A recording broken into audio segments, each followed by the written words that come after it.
Hello, and welcome to another week of the Abuse Cartoons live stream. Oh, and I'm hearing myself. Sorry about that. Okay, there we go. Gotta make sure I'm actually being heard and not duplicating myself. Sorry about that. Okay, well, happy Foundation Day. It looks like, this is a holiday in Japan, a day off, and it's kind of the I don't know, the founding of the country day. And from what I read, it's a kind of a mythical holiday that doesn't really have any historical significance. They say it's the ascension of the first emperor, and it's actually just the Lunar New Year. The date of the Lunar New Year. So because Japan now celebrates New Year on the Roman calendar, so January 1st is New Year's Day. But it's Foundation Day. And I guess it was kind of invented to support the cult of the emperor, which we kind of know how well that went. But it's it's just another of the 20 some holidays that they have here, celebrating old people and mountains and the sea and all that good stuff. So they have to kind of force holidays on people, otherwise companies will not let you leave. But it's it's one of those funny Japanese holidays. So I guess similar to the Independence Day and in colonies that colonies have. But this is, I forget that it's dated. The first date of it is supposedly like 600 BC or something. So I guess there's no photography documenting the first Foundation Day. But it's an old holiday that they just put on top of the Lunar New Year. And I'd be curious. I haven't done any research to see when they actually started to when they changed calendars and started to use January 1st for the New Year's holiday, because I think most of Asia still uses the lunar calendar for the holidays. So that's a thing here. So it's amazingly difficult to get motivated to do this the live stream. I was surprised how reluctant I was to switch over and even start talking on camera. I don't know how people do that for hours and hours and hours. I mean, I guess there's just certain people that are really impressed with how fascinating they are, but it's hard to find the motivation. All right. So I hope everyone is doing well. It's cold here, so it's a holiday, and I don't think anybody is going to go out on any of this mess. It was snowing when I left, but it doesn't stay cold enough here for snow to stick to the ground very often, so I'm not too worried about when I get back. But it's a very cold national holiday, so 3-day weekend. And this year, because of kind of the odd circumstance with the emperor abdicating. Okay, I was wondering what was going on there. With the emperor abdicating the throne. And I'm not sure if that's actually related, but it's a very strange. So they have the Golden Week holiday, which is, kind of a coincidence of many national holidays that they try to make into a week. Some people don't actually get a whole week, depending on how the holidays fall. But this year it's going to be about 10 days. And I've heard from people that flights out of the country have been booked since the end of last year, because people are so anxious, or so excited to have that much that much time off, that they started booking things very early. So, well, that's going to be hard to draw eyes on, isn't it? Oh, wow. Okay, so I just did that on the background. I have no idea how I managed to do that. Wow.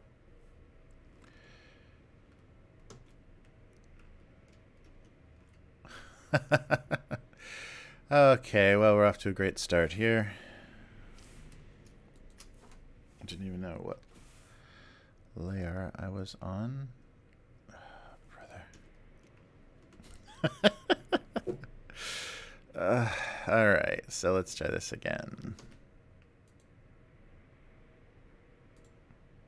Wow, I'm really not doing well today.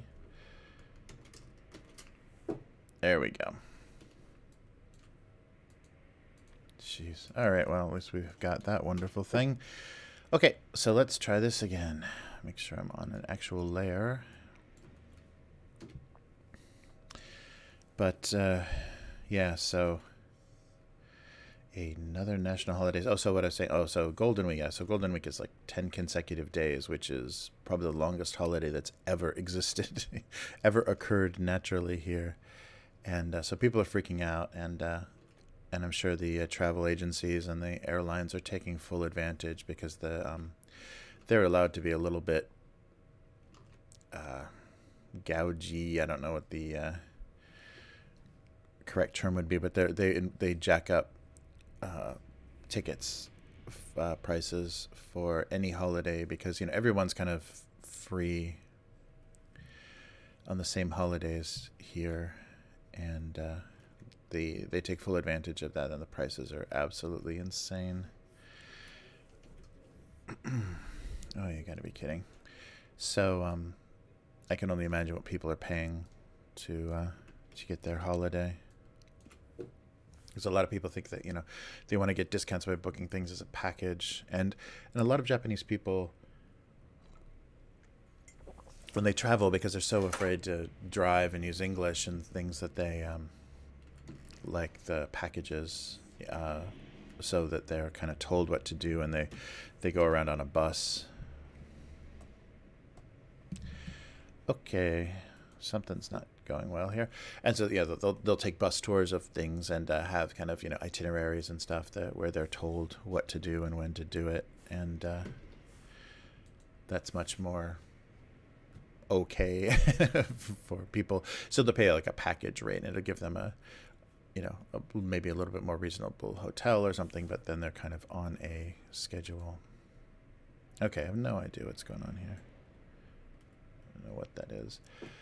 Okay, so we froze up for a second, but there we go. But yeah, that's a pretty typical style here, so that means people's vacations are extra expensive because they probably, if they would have done a little bit of independent research, been able to find decent prices on their own, but they trust the travel agencies who are really going after them.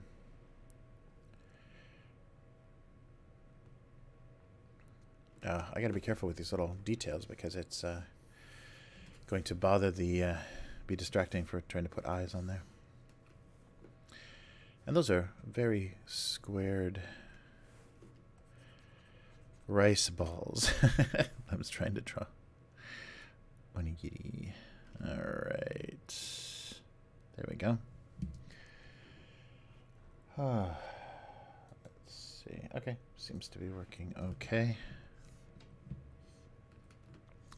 Yeah, let me take these corners off of here. Because basically these are made, as everybody probably already knows, but if you don't, these are made by hand. And so it's the triangular shape of your hand. So depending on how big your mother's hands are, that's how big your onigiri are. And so that flattened triangular shape, kind of comes from putting rice in your hand and doing this with it. So this shape is, kind of the shape of the top of it. And yeah, so that's what that is. And let's see, they should be maybe facing each other. Then we'll find out how badly I drew them.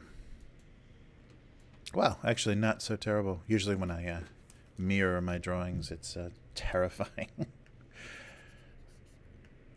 Yeah, and I noticed that with digital art, I've seen a lot of people with their speed drawings do that to kind of guarantee or make sure that they have good symmetry and balance going on as they're drawing. They just flip things back and forth, because you can do that if you're doing line drawing. Digitally, you can do that very easily and then make sure you're not drawing anything too distorted and everything has nice symmetry to it, which makes it look prettier. All right. Well, I think we'll go with that. We'll do some onigiri humor. And try to actually draw on a real layer here. All right. Oh, so, yeah, so it's the holiday. And, yeah, for the convenience store segment, I didn't find anything particularly. I was tempted to do Soy Joy because last week I did the Calorie Mate, which has amazingly expensive commercials, or they aren't even commercials. They're like web movies, I guess. I don't know how that's a way to promote something, but maybe it is. I mean, and actually you might get more eyeballs on it when you produce something for the web and promote it on social media than you would actually putting something on television. Because I think in Japan, the TV audience is very limited and very old, much, much older. So if you're trying to market something to students, putting it on the internet only is probably a good way to do it. And also commercial blocks, or the length of a commercial break is about 15 seconds here. And that's why I think Japan has kind of created that style, that real bombastic, kind of crazy style of commercial, because they have to get your attention very quickly and they have to be memorable and at least, make you notice them. And so these little tiny 15-second commercial spots really go crazy. So if you have like a minute or 30 seconds or a minute in the US, they'll kind of drag on and be a little bit too much, but they're pretty attention getting here. And I think that's how they develop that style, which is so amusing to everybody in the West. But they appear very different. But the problem is then when they actually have a block of 30 seconds, they just play the 15-second spot twice in a row. So that makes it really annoying. They'll just fill the time. And if you've only made a 15-second commercial, but you have to buy a 30-second block, just play it twice. That seems like a very old man decision. Somebody that is just about making money and isn't about, doesn't really care how annoying that ends up being.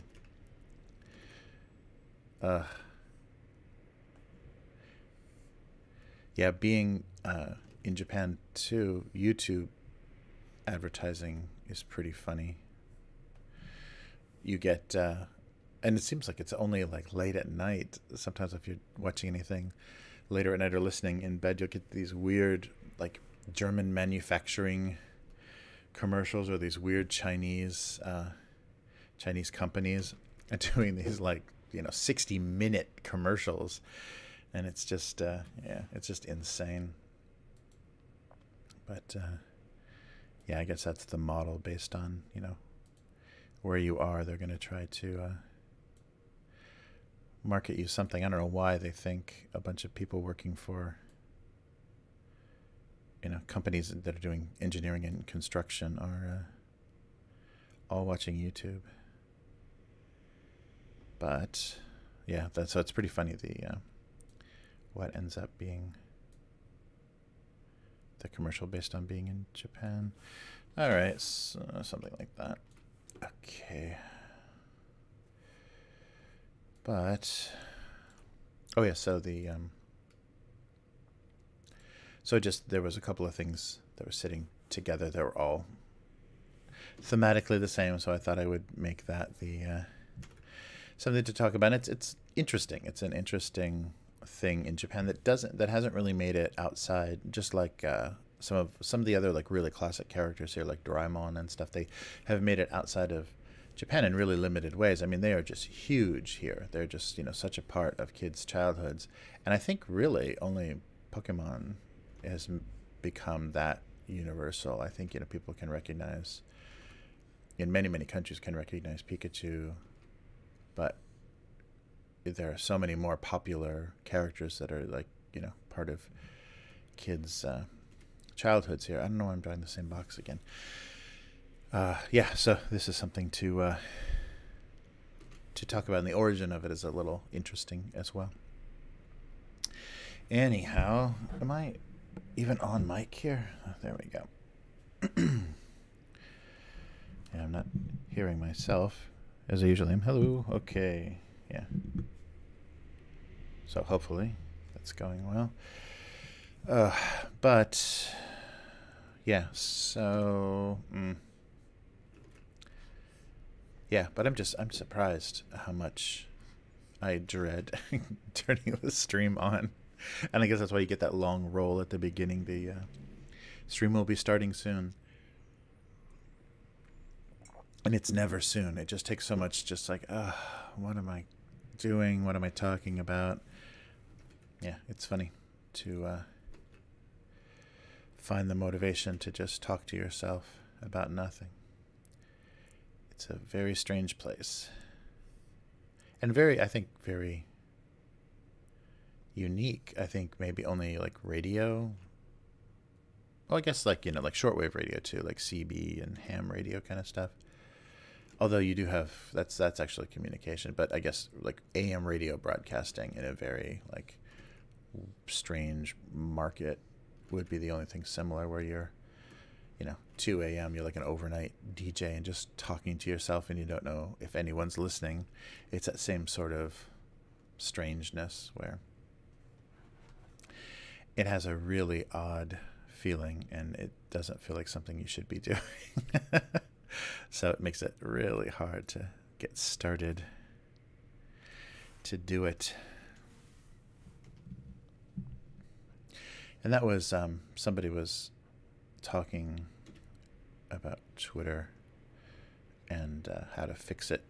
And a lot of people's thinking was there is no way to fix it. It's just there should not be a way to communicate with every stranger in the world. Of course, it's going to create this hostile environment and trying to enforce, anti-hate speech and abuse. I don't know what a good term would be, but you're not going to make people behave when they have to be exposed to total strangers and can interact with people as total strangers. You're not going to be able to ever get anybody to behave because, just like in your normal life, can you think of 10 people you would want in the same, in the room at the same time with you that you could actually 100% tolerate? That's a pretty huge task. And so if you turn that into 1 million, can you think of 1 million people that you could actually talk to all at the same time and not generate some ugly conversation and ugly feedback? I mean, of course it's always going to be like that. It's the stupidest idea ever to basically just create a universal message board that just with text and tags you can, or hashtags and mentions, like at mentions, that you can try to get people's attention. But you're just screaming on this giant wall. I mean, just think of the wall inside of a public toilet, not cubicle, what's the word, stall, the bathroom stall in a public toilet. Just think of all the nonsense scribbled on the walls there trying to get people's attention. That's basically what Twitter grew out of, and that's why the tone of the conversation is such garbage, and why people have to do what they do to get noticed and try to stand above and moralize and preach and give advice to people that don't want advice.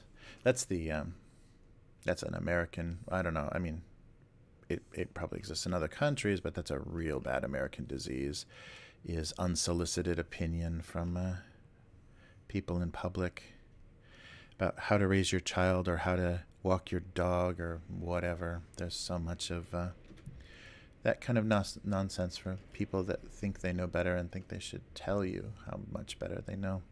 That's insane. And so now they let people do that for the entire country.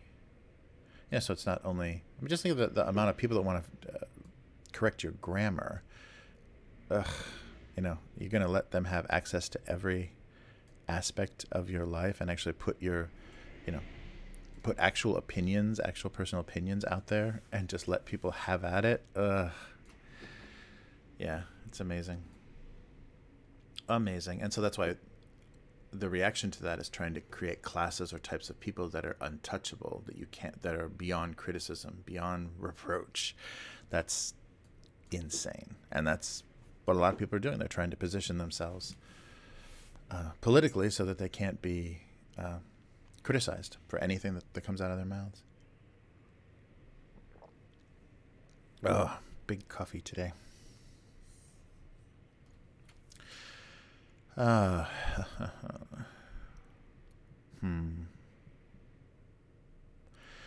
a clear can joke might be fun.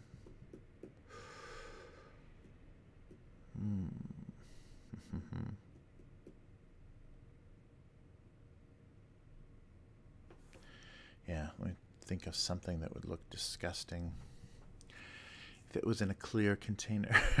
I'm not sure what that would be. All right, let me try to. Yeah, I'm using a different webcam, a little bit better, but different. Oh, come on, different webcam. All right, there we go. I'm trying to keep this somewhat near my mouth, but off camera, so it's not going well. There we go. Yeah, this release just doesn't want to cooperate. There we go. Okay. Yeah, because the microphone is coming in, and I'm putting my arm under it because I'm drawing directly on the tablet. So I have to get the microphone kind of at a perfect angle between my arm and my mouth, so it's not in my mouth, but it's also, I'm not hitting it with my arm every time I'm drawing something. It's quite the challenge. So clear containers, I'm not sure. I'm not sure if that's working. Okay. Okay, well, let's just keep at it. But, yeah, it's just amazing, the position people are trying to put themselves into, and the way people are interacting socially is so bizarre. I mean, we've got these like two.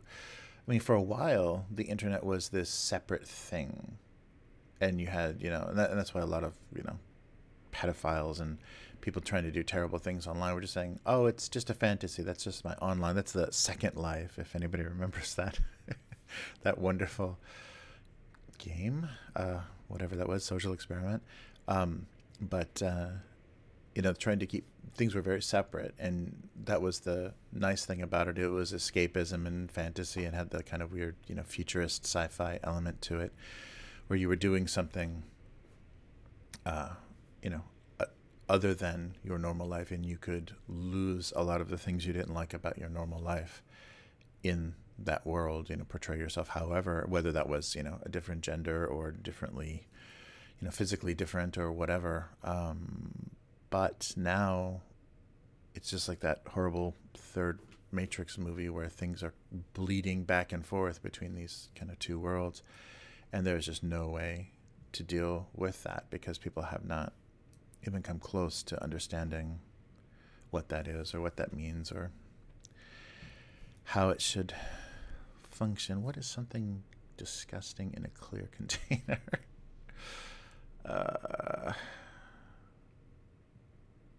Yeah, a lot of food is in clear packaging, just to be reassuring, I guess.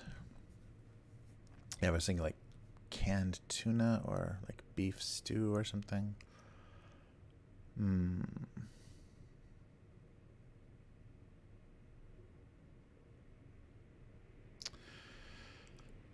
Yeah, I'm not there with that idea yet. But yeah, it's a strange thing. And we're giving people a lot to deal with, especially very young people have a lot to deal with as far as figuring out how that works. Because it seems so now when you watch, kind of anti-television or, just kind of media criticism from like the 80s and early 90s, pre-internet stuff seems so naive and so small-minded and so small scale when they're like, the TV, and it's controlling you and it's making you want to buy things and do things. And yeah, it feels so silly now compared to the kind of threat that people have now, this persistent, I mean, TV isn't really an addiction. It was just like a companion. I don't think you could really say people ever were addicted to television. You could just say they like to have it on. I mean, you don't say you're addicted to listening to music or you're addicted to reading books. So it's just, but it functioned as that, as kind of a thing that could just be in the background. So it could always be on. But the level of, the way people socialize and interact with the types of media and entertainment we have now is crazy different. And also because they've put people inside. Yeah, I think that's the weirdest part about it, is there are like now people inside your entertainment, so mobile gaming and things like that have figured out that to be sticky and more addictive and keep you more committed to things, they have to kind of give you some social guilt and responsibility. So you owe something to your clan mates or your guild mates to do something or to be somewhere on time or to spend actual currency on something to support this virtual war you're waging inside an app. So that's a whole new level of weirdness. Yeah, I still remember playing. I don't even remember which one of those insane games it was, but it was one of those kind of, card games. This damn thing. Those card games where you're kind of always upgrading. It's a mobile game with cards that you're always upgrading. What is this not holding? Okay. And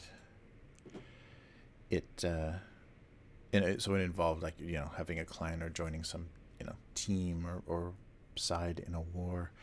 And so I did that because it gives you certain perks and certain benefits, but during these like special war times you need to be very active in contributing, and I just didn't think it was that good of a game, so I didn't do it very much.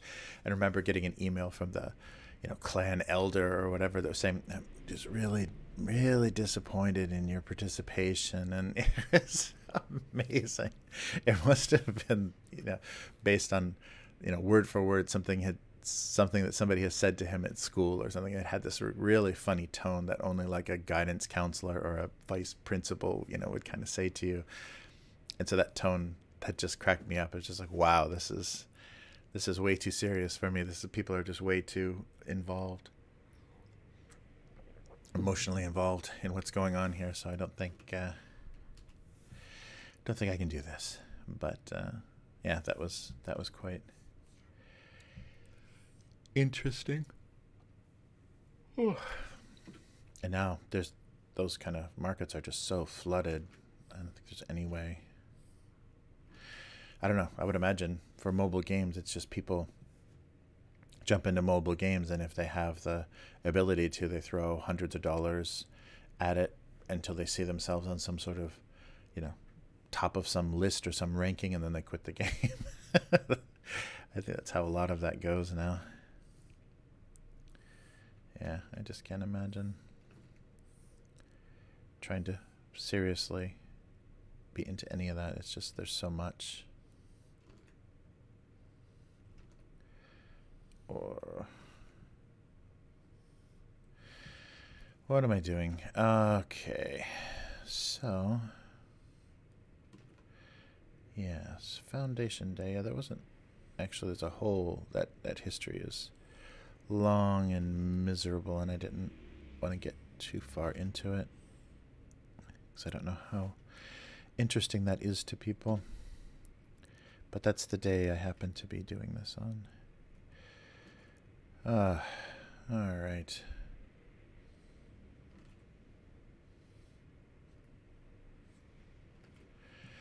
I can't believe we're almost back into another, big presidential campaign season.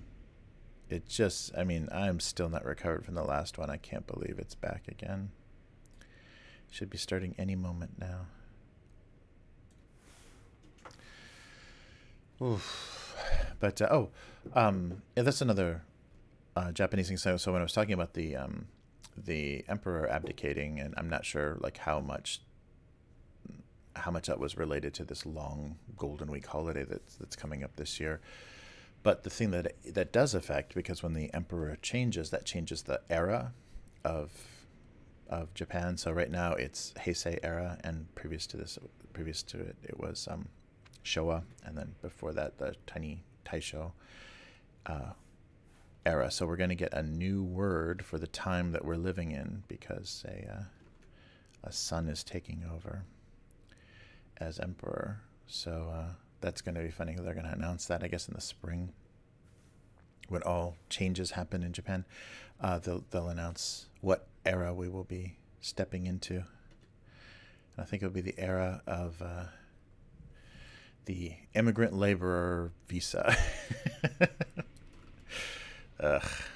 Yeah. So interesting. Yeah, there was a story about a small town, like a very, very small town, rural area, that they were going to build like a orientation center for new immigrants.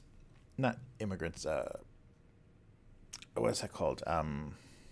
Yeah, kind of limited time immigrant labor. I can't remember a good term for that, but like an orientation center to give them a little bit of Japanese learning, and kind of familiarize them with what they're going to be dealing with culturally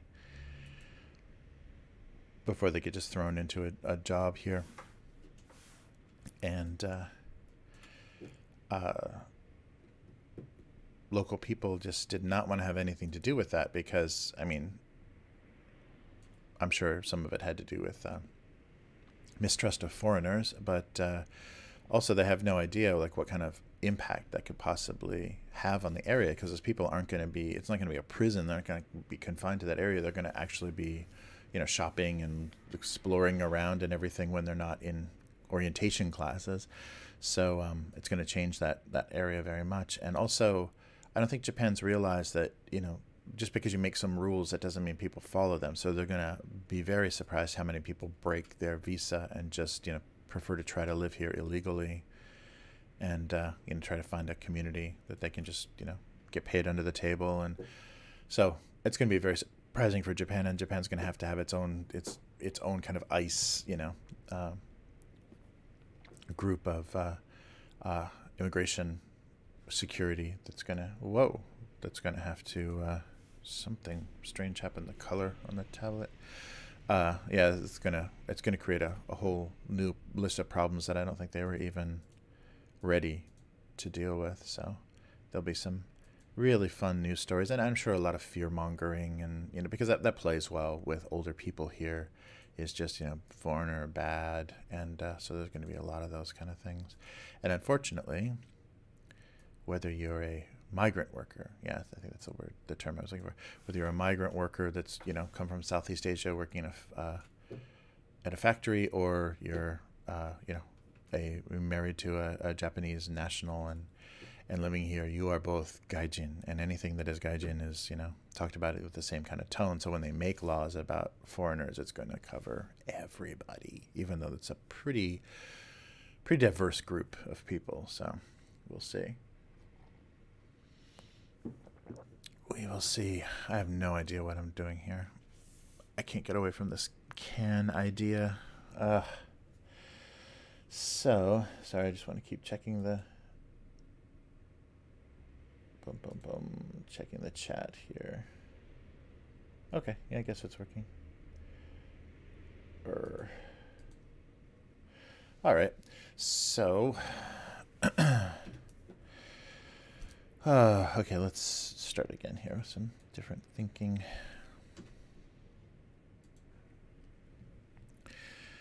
Yeah, so it's going to be a very different and new time, but the era changing in Japan is interesting because, except for the worst things that have ever happened in Japan, a lot of bad things have happened during the Heisei era. The subway gas attacks and Kobe earthquake, and some of the the worst natural disasters, and worst kind of the Om Shinrikyo cult that was the gas, that was the gas attack. But those sorts of things, all happened in the Heisei era, so people don't have any fond memories, unlike they do with Showa. Showa is everything nostalgic is kind of Showa era. There's the same way that like baby boomers have that 50s nostalgia. In the 80s, I think there's a very schmaltzy, very sentimental film that I think there's actually a couple of them. I think they made a sequel to them, but called Always in Japan, and it's very harkening back to that better time, that very MAGA style, thinking about how the world was at some point.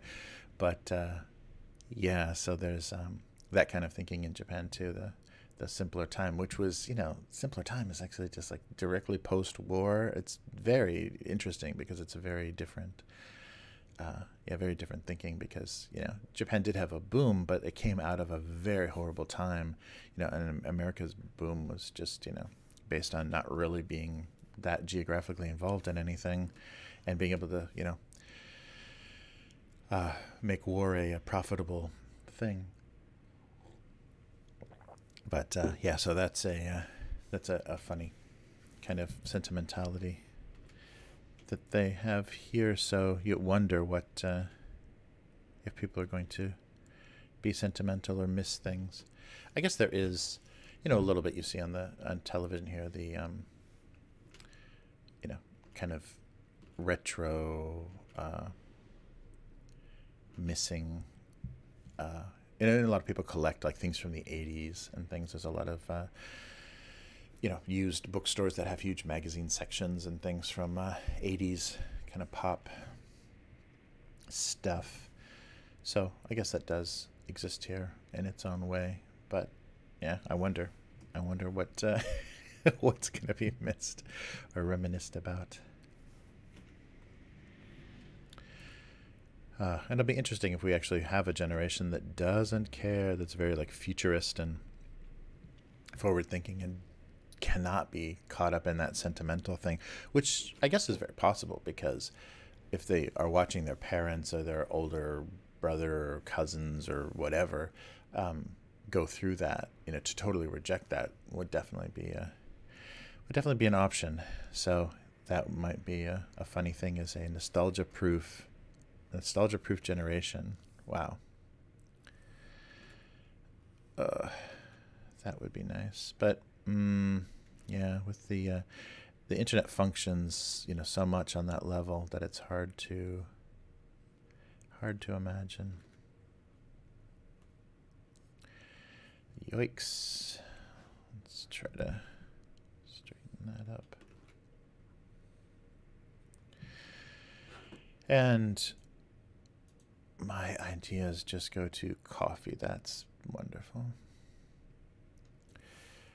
That's the only the only thing that depresses me more than like weed culture, like bumper stickers or sayings or expressions or whatever, is coffee culture. Don't talk to me until I've had my morning coffee kind of stuff. That's some real depressing stuff.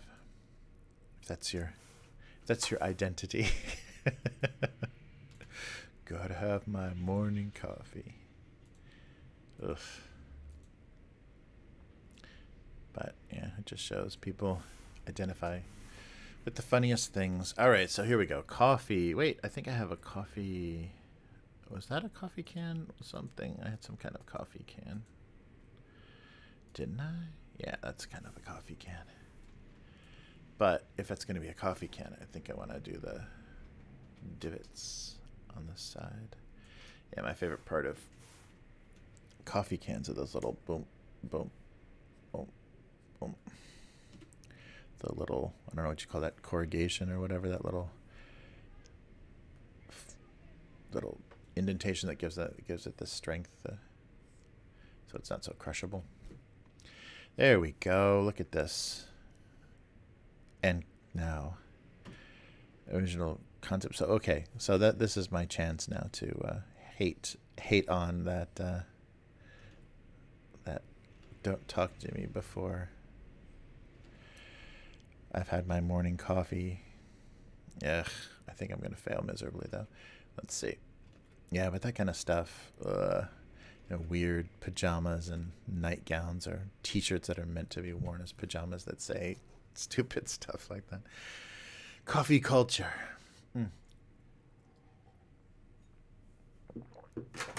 All right. So I think we've almost done it here.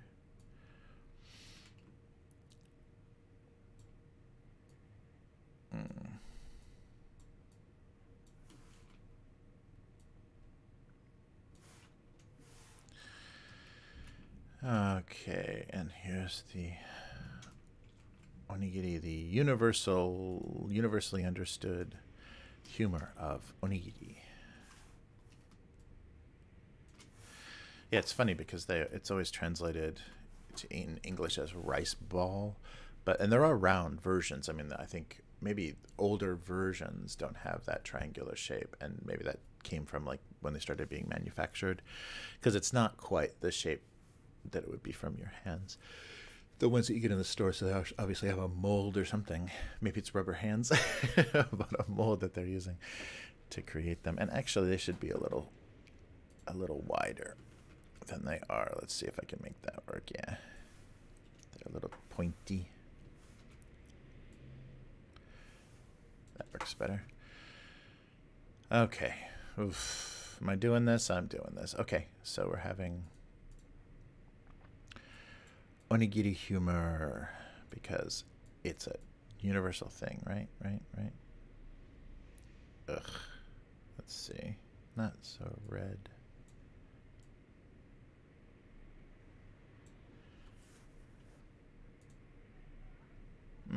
It's almost that color. And then I'll just do, I guess, just white for this so it contrasts this crazy dark green. Yeah, I should probably not go any. Yeah, something like that. Let's do this just to make sure I can't tell. Okay. All right. I guess that works.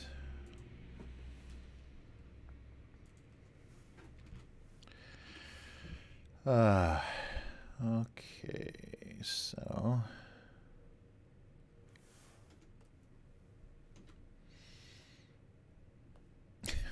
it's gonna be in the shadows. That's gonna look strange, but maybe fun to yeah, that might look interesting. And try to hit this stuff, trying to make it look like it is rice packed together.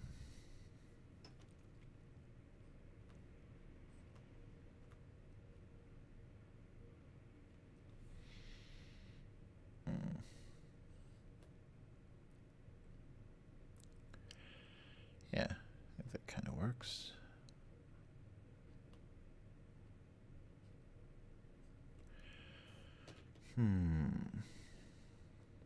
Something like that. Yeah, I think that works pretty well. Maybe put some lighter color here.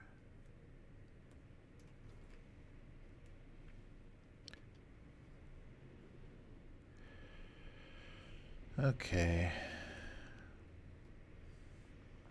Okay, let's try that again.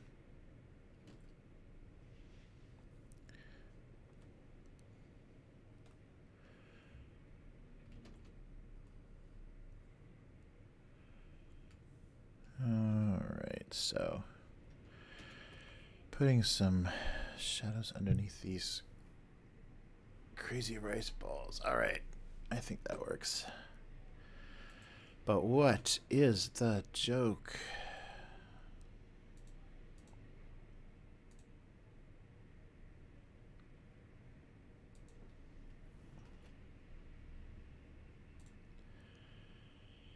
All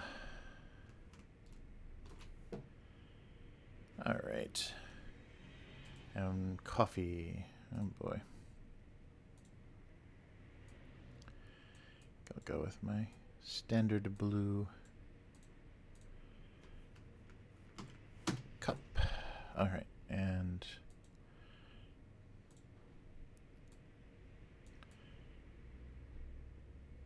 maybe kind of foresty green and red.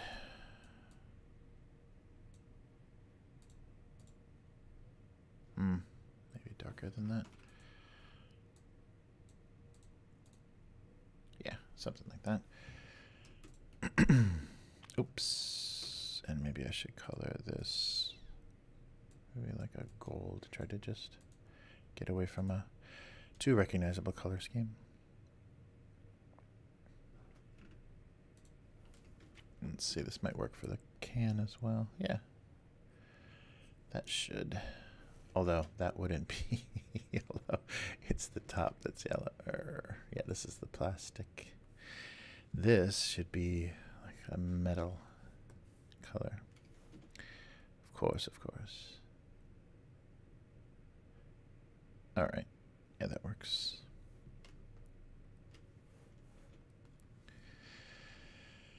There we go.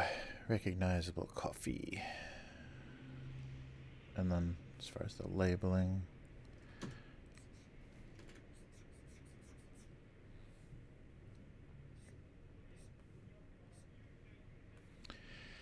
and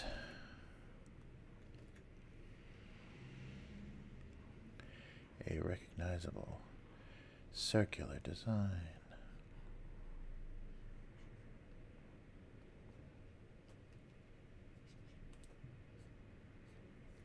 There we go. And maybe something in here.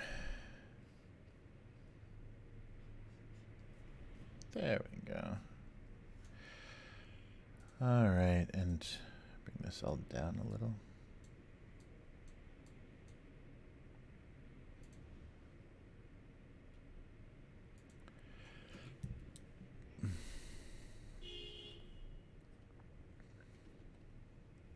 Oh.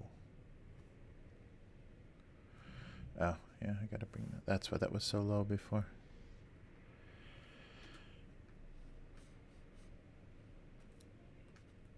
All right.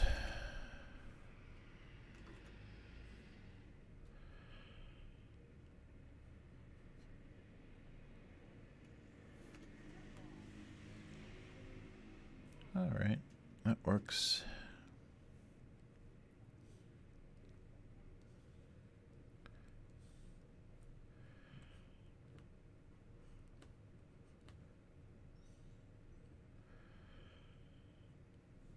All right, let me turn this off so I can fill this without interruption. There we go.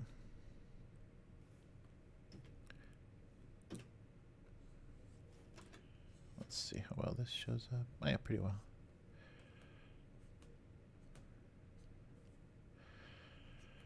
Okay. Oh, and I'm trying to find some time to do some more regular kind of hobby streaming and kind of talk about, you know, game things and more streaming with the other podcasts. So that might start happening maybe late night here, so sometime in the afternoon or morning in other parts of the world. So we'll see if we can make that a regular thing. So Nick and I, the guy that I did the Malifaux stuff with, are trying to organize and get that to happen because he's got a nice setup that he can actually do it from home, and I think I might be able to figure out how to do it from home. This I can't do very well from home, streaming for this cartoon, just because of how I have everything set up. It goes much better, and I think I've tried to do this a few times from home, not the streaming, but actually making the cartoon, and it just, yeah, this is the setup that I'm used to, so I really need it to make things go smoothly. unfortunately. So that means things like coming in on a holiday to get this done. Oh, but I'm not complaining because I enjoy having having some interaction and an audience to be talking to. That's a very nice thing to have that I should not ever be taking for granted. So thank you for that. Thank you for watching or have watched or anything, because yeah, I think people just need to be a little bit more humble about that instead of that weird addiction to oh, I only have 10,000 people watching me. Oh, what kind of garbage person am I to not have a bigger following? I need to be on the level of so and such and so. All right, I have no idea what this cartoon is about. It's just a coffee dilemma.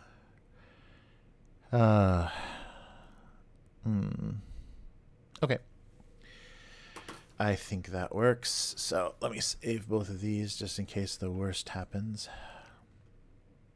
You can't even see the eyes on that, can you? Let me see. Well, we'll see.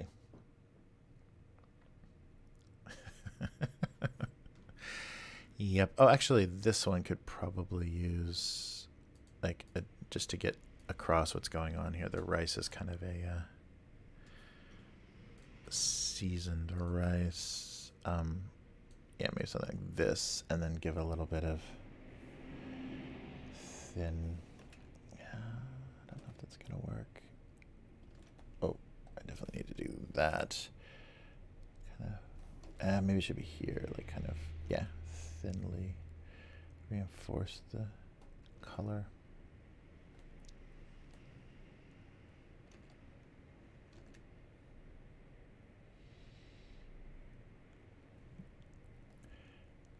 Yeah, this helps a little, I think.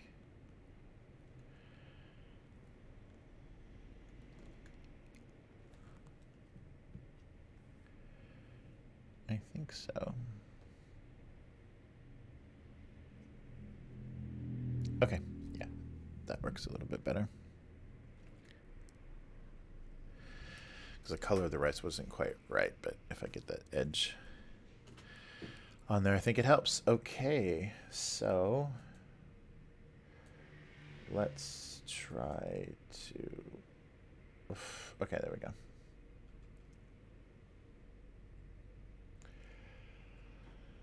Oof.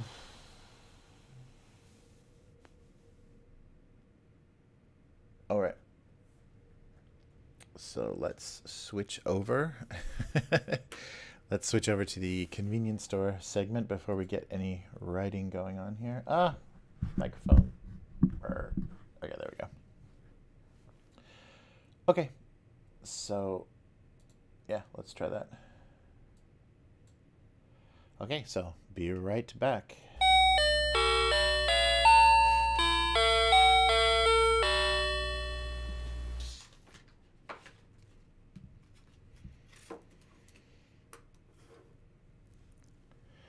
All right, so welcome to the convenience store segment.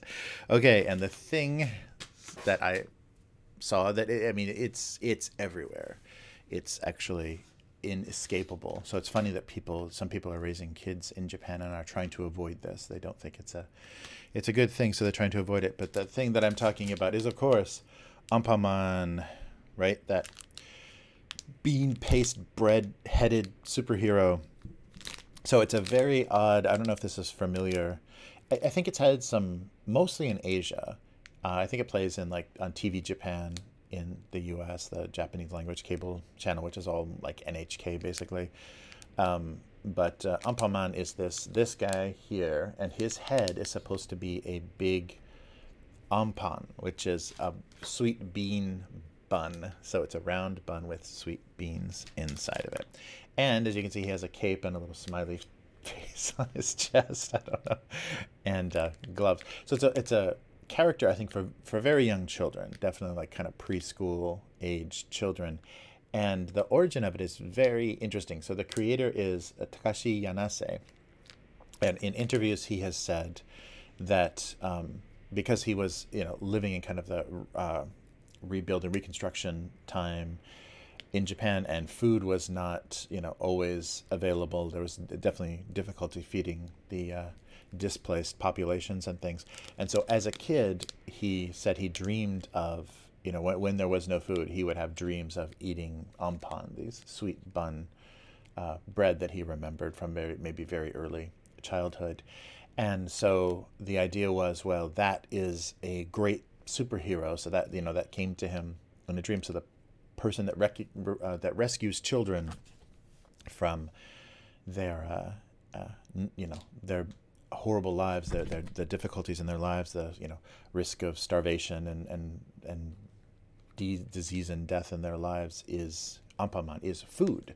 So the heroes, the good guys, are all food in this series. And so there are many of these kind of superhero characters. There's Shokupan Man, which is the kind of slice of white bread headed man, and the Currypan, which is the curry-filled fried bun thing here. So every imaginable kind of Japanese food or like stand food kind of pastry thing has a character, and their head is the food.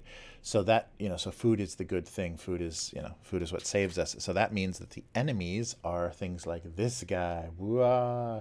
So he is Biking Man. So Biking Man is basically disease man, germ man, like sickness and disease. So biking is kind of a general, more general term for, just for germs, dirt, mold, anything filthy, even like cavities they call biking. And so that's what you're trying to prevent in your mouth. So the dentist is. So he is the bad guy, the person that brings terrible things. And I couldn't find an example. Oh, but here he is. So here's another selection of these characters. So you can see here Ampaman, above him Biking Man, and the other guy here, the skull-faced man, Horaman, is basically death. That's a pretty horrible. So death and disease are the enemies of children, which, it's very accurate, especially in the, low, third world, low income, low, high poverty. That's very true, but it's a very depressing kind of fact to confront.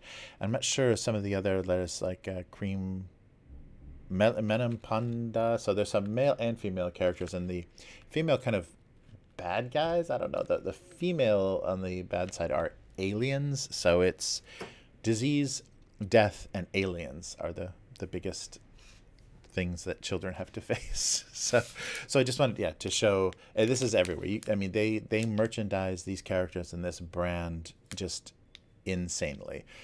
So you can get anything. There's all kinds of toys, and some of the best kind of young kids toys are always Ampaman toys. Some really clever little play sets with marbles and little automation and things. It's always themed with these characters. But so that kind of the story is, so there's like a baker and his wife and their dog, and I think they baked a bread that turned into Ampaman. So he's kind of their he's like kind of their child, or I think they think kind of as their child, and he needs to return to them because one of his powers is, if somebody's weak and has no energy, he pulls off chunks of his head and eat my head, and he feeds them. So he takes like chunks out of his bean paste bun head and gives them to people to save them, or to re-energize them, or to nourish them, or whatever. But then he has to go back to what Jam Oji-san, the baker guy, the character, the bread shop owner, that then bakes him another head. And so they just take off his old head that has the bites out of it, or whatever, throw it away. You don't know where it goes. Just whoop, it goes out, it disappears, and they put the new one on, and then he's got his powers back. So kind of like Popeye eating his spinach, or Superman being charged by the yellow rays of the sun. He's back to full strength once a new head has been baked for him. So that's kind of the shtick, the continuing gimmick of the show, is that kind of idea. And oof, yeah, yeah. So let's open this because then they don't have to eat it. So here's a little. So all of the stuff, all of the toys and things are aimed very, very young. Oh, look at this, little stickers for the tires. Oh, this is great. But this kind of stuff, this blind box kind of stuff is very popular in Japan, especially convenience stores and grocery stores. You get a little piece of candy, a little damone, and then, of course, the toy. And these are aimed for very young, preschool kids, so there's no small parts or anything. It's all very, super, sorry about that. Opening on the microphone, super safe for kids. Yeah, so these wheels are not coming off. They're not separate at all. And he's big enough. I guess you could, I guess you could choke on anything. But here he is. Look at this. And he's even got a little, he can even sit down. But you can see he's got little wings, like little moth wings and a kind of devil tail. So there's a weird combination of like a little demon and a bug. Yeah, he looks very insect-like. But yeah, and maybe supposed to be like, flies or mosquitoes or things because he is diseased. And there he is in his little car. Look at that guy. How could you hate him? But this is the villain character that's always plotting against that's always plotting against our heroes. And yeah, but everything. And so yeah, like I was showing you, like this is a chocolate. There's a chocolate sucker with Ampamon's face. So you can get almost all the characters on this like piece of chocolate on a stick. So yeah, it's a I'm surprised people have kind of varying reactions to it, but it is just part of everyone's childhood here. And so if you're raising a kid in Japan, it's kind of odd to want to keep them away from it because all of their classmates and everything are going to know this and at least be able to make jokes about it. So to at least have that shared popular culture, it's worth them at least knowing what it is and not treating it like, okay, I'm opening something to eat. These are gummies, as you can see, gummy. These are orange gummies that contain 20% of some type of fruit thing. Oh, and here we go. Look at, and here's the character. Oh, this is, yeah, this is a typically odd thing too. So here's the characters in little molds, and they've got a little backing on them. So you peel them. Oh, jeez. So you peel off this very thin paper. This is crazy. I'm going to be eating so much of this paper. It's like a super thin, like a tissue paper. Ugh. Like a waxy tissue paper. Okay, so I'll push one out and try to peel it off. That might work better. And so I think this is cream panda. Cream panda.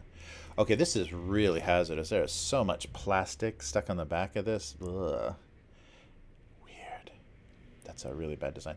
So there he is, little cream panda, and a fruity gummy, very popular kind of kids thing. So many gummies. Well, but that is fruit. There's definitely fruit in there. It's not like an artificial flavor. It tastes like fruit. Well, I'm sorry to be chewing, but yeah. So that's really a popular and character that is found absolutely everywhere. Let's see if there's no more images of any of the other characters I was talking about. But yeah, so it's an interesting setting, interesting characters. It's just almost weird and disturbing because there's something so sad and painful underneath the theming of the show, but it's one of those very good guys, bad guys, very gentle kids shows that always, what's going to happen? Oh, and they win and everyone's happy. And then the villain is always, kind of in like Team Rocket in Pokemon anime. They get, just shot off into nowhere, just, punched into outer space or whatever. That's the ending of every show. And Biking Man always says a bye-bye Keen as he's going away, kind of rhyming with his name. The funny thing is the biking, the subtle pronunciation difference between biking, the disease germ thing, and their term for kind of all-you-can-eat buffet style, kind of smorgasbord style, is biking. So you can have biking dinner or biking disease. So there's so many funny things because there's so few sounds in Japanese that sound so similar to an English-speaking ear that it's very funny. So anyhow, that is Anpanman. So fear him not. He is everywhere here, and it's a very kind of gentle but sadly themed, yeah, kids show. But it's that same kind of. If you've ever seen any of that Japanese kids anime stuff, the early animation stuff, annoying voices, like ridiculously simple story, and not very entertaining, but something to just make noise and keep kids' attention. So a lot of that kind of stuff. So every kid is, yeah, kind of confronted with that character at some point. So everywhere you go, you will probably see, especially by the register or in places where little kids can grab them, you will see Anpanman themed things. And yeah, supposedly it's been translated into English, and it plays like in Southeast Asia on Cartoon Network, but I've never seen it in English. I have seen it dubbed into like Vietnamese and Thai. There's a lot of Southeast Asian language dubs, like on people upload to YouTube and things. So my daughter used to watch it on YouTube. Eventually, the next recommended video would gradually move away from Japanese into, she would be just listening to this all kinds of crazy Southeast Asian languages and not really know the difference because it's that simple story-wise. But anyhow, that is Anpanman, and that is a very odd character with a strange and sad origin, but it's just everywhere. And I think it's even, they've even said it's the more popular, as in makes more money than the Sanrio Kitty-chan. So Hello Kitty, is actually being beaten occasionally by this character.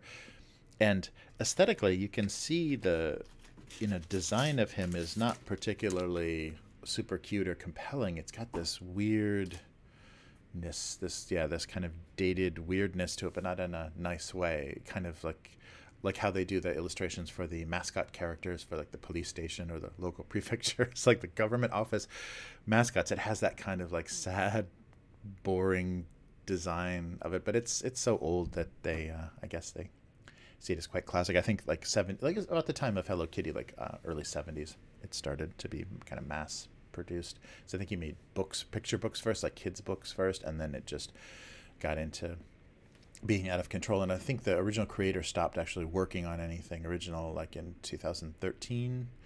I'm not sure if he's still alive. I didn't check. Ooh. I'll give you a quick click and make sure that he's still alive. Recently a lot of creators, a lot of very famous Japanese creators have died. No, he did die in 2000. That's why he stopped making it. So he died in 2013. And but since his death, it's just been they just keep cranking on it. It's more merchandise and more popular than ever. So hopefully his heirs and his estate are benefiting greatly, which doesn't often happen here. But yeah, hopefully he's left something. But yeah, and there's many museums. I think there's like 5 museums or something of Anpanman in Japan, because it's just a kids thing. It's real simple. Kids will like this thing, and it's not gendered too strongly. Like the hero element of it is not more heavier handed than the girl characters liking the boy characters kind of thing. So there's a little light romance and light hero content. Anyhow, this has gone on way too long. So it's, yeah, for very young kids of both genders. Okay, so let's I'm sorry, I meant to say all genders. I'm not saying both. Both would denote some binary. All genders can enjoy Anpanman. And all right, so that is enough of that. So back to writing. Oh, good luck. Okay, let's write these things. All right. So enough of that, but definitely a national treasure. I think a very famous character that didn't have much of a life outside of Japan, kind of like Doraemon and some of the other characters that really, really are part of childhood in Japan. They don't exist much outside. I think the only success that Japan has had like exporting those kind of characters would be the Ghibli movies. So like Totoro or Kiki or some of those characters, people know them, but still not in childhood the same way. Yeah, but it's funny like what gets exported and what doesn't. All of the big cheesy anime as TV commercial for toy stuff has gotten exported from Japan, but it's funny, the stuff that actually has some heart and some nice intentions doesn't ever make it. All right. Actually, looking back at this, I am not a fan of this line. So maybe this should just kind of disappear on the edge here. And maybe just giving it some texture would be better. Yeah. There we go. Okay. So I wanted to say something here about modesty or I don't know. And actually this is not quite accurate. This shape of the nori isn't quite accurate. As you've seen on my instructional convenience store segments on how to open an onigiri, it's quite a big sheet that sheet of seaweed of nori that covers the rice ball itself. It's almost completely covered by nori, but that's kind of the graphic image, maybe the original, and maybe more homemade. It's a smaller piece. All right, so yeah, I don't even know what. Oh no, yeah, I don't even know what word to use, if I should use the Japanese word or not, because yeah.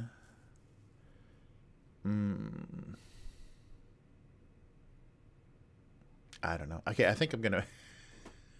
I think I might make a joke that nobody will get.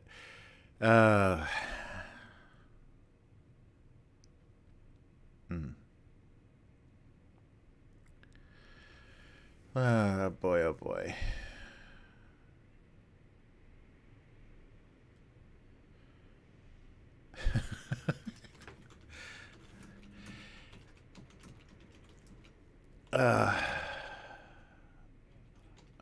Modesty. Now let's see. I'm just gonna make a modesty joke.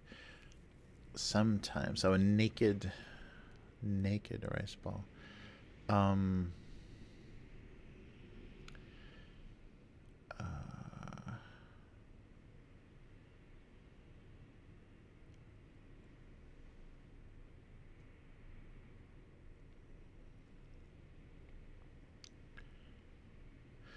So, modesty. It's supposed to be a modesty joke, but I'm not sure where this is going.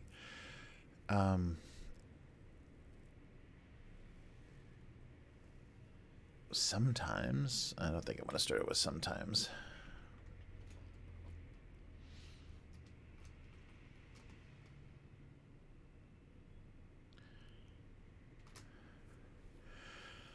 Huh.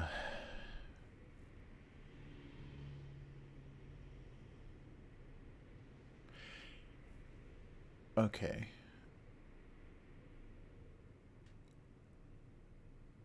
Yeah, so protecting, what's the expression that I've heard? Protecting their modesty? That phrase, I don't know. Yeah, it's funny. You get those, what are those called? Malpropisms. You think of a,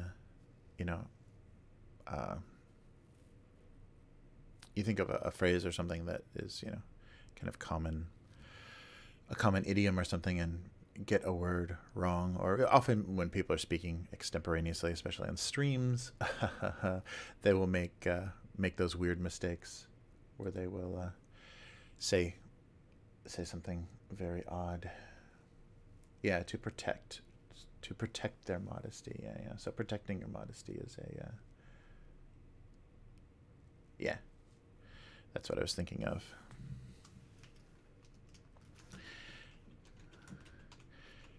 A simple piece of seaweed. Maybe. Okay, where am I? Sorry. A simple. So I was yeah. So what happens is my streaming software has hotkeys, which I should just totally disable because they do nothing but screw me up, and I never use them.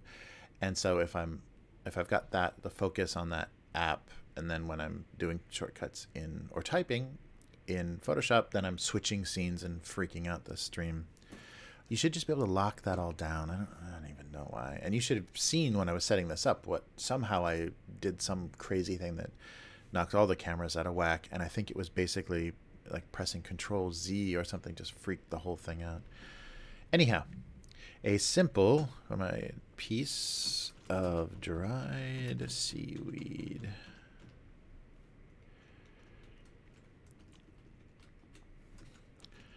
Protected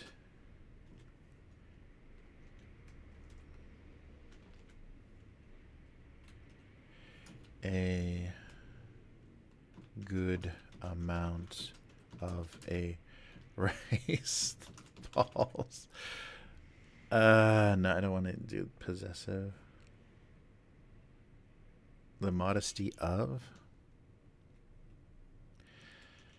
Okay. A good amount of for a rice ball. This doesn't make any sense. I'll definitely have to rewrite this. Okay. A simple piece of dried seaweed protected a good amount of modesty for a rice ball. Not good amount. Surprising. A simple piece of dried seaweed protected a surprising amount of modesty for a rice ball.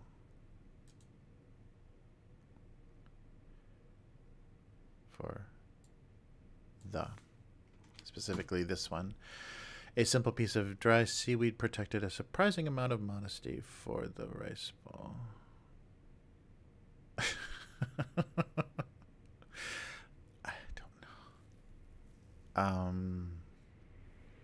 Yeah, I don't know. That's no one's gonna get that. Seaweed, one word. Yes, no, no, yes. I think so. So dried seaweed protected a surprising amount of modesty for the rice ball. Okay, we'll go with that. I'm not going to be able to write that any funnier, and no one's going to get that joke. And now, on to the coffee. So, can or bag.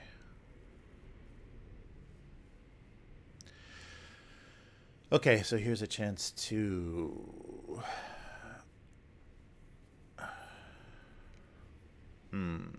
Yeah, I don't think there's enough. I'll definitely have to do that someday, though. Keep the my dislike of coffee culture out there, or at least coffee humor. I don't know.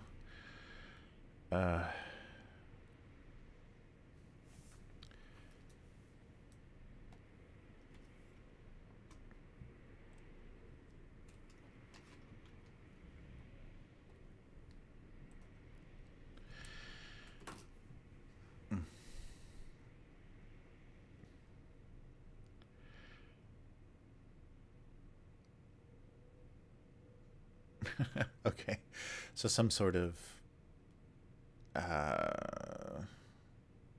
so he couldn't without the first cup of coffee, without his morning coffee, he couldn't decide between what to have for his morning coffee.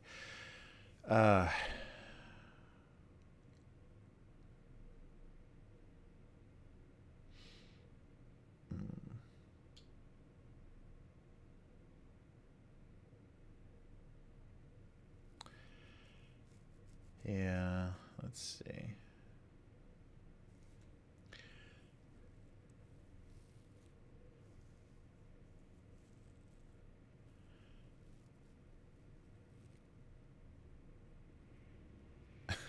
I might just end up making a lame morning coffee joke. That's so depressing.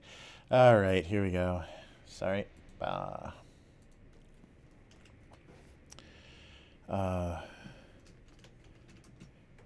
Were difficult decisions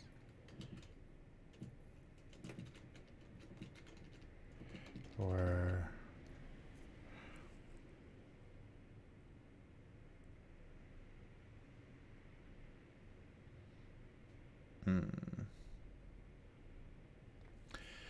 there were difficult decisions, and then there were early morning coffee decisions.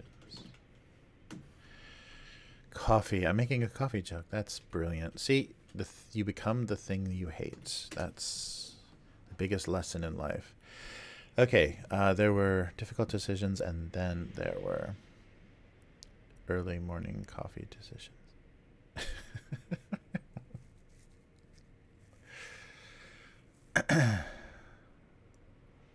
Yeah, I think I'm just making a t-shirt coffee joke. That's amazing. It's brilliant.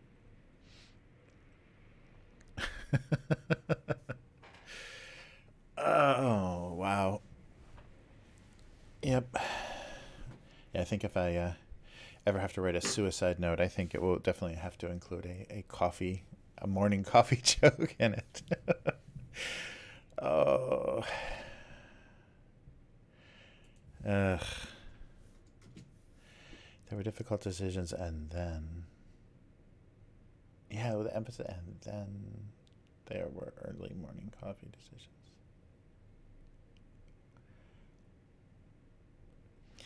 Yeah, I would think, and then, and that would need a comma, I would imagine. There were difficult decisions, and then there were early morning coffee decisions. I guess I'm doing that. So everything I stand for, everything that I am disgusted by, I have now become. Okay, so there were difficult decisions, and then there were early morning coffee decisions. I guess you don't have your morning coffee. Ugh. And a simple piece of dry seaweed protected a surprising amount of modesty for the rice bowl. You'll never get that joke. Anyhow, that's about all I'm going to be able to get away with for this week. Oh, so sorry. So thank you for watching, and I hope there was something interesting in there. If not, you at least know something about Ampamman. I did some parody. I'll have to put those up at some point. I did some parody like images that I put on buttons of Ampamman because just the darkness of the theme was so funny to me that I couldn't resist kind of doing a little parody of that. So maybe I'll get that out there somewhere. I need to do a web store with all my various nonsense that I've done throughout the years that isn't, abuse cartoons specifically.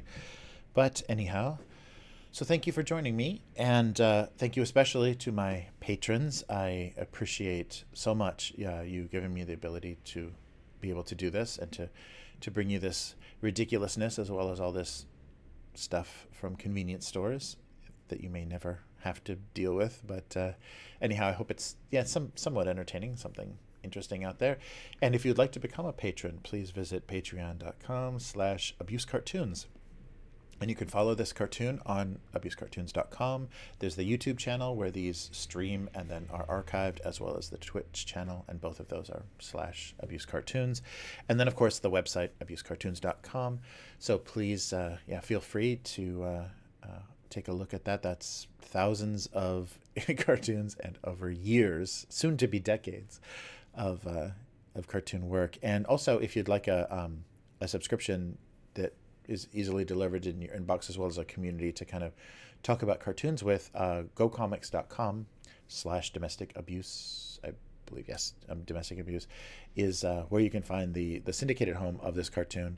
And they've got a really nice interface and a really nice way to discover similar tone and similar themed comics out there, and as well as like the big boys like Doonesbury and Garfield and lots of stuff. Calvin and Hobbes, a lot of the real classic newspaper comics are there as well as a lot of newer interesting stuff. So please feel free to take a look at that, gocomics.com, and I will see you again next week, and hopefully it won't be a holiday, so there'll be a broader theme. And thanks again for joining me. See you next week. Goodbye.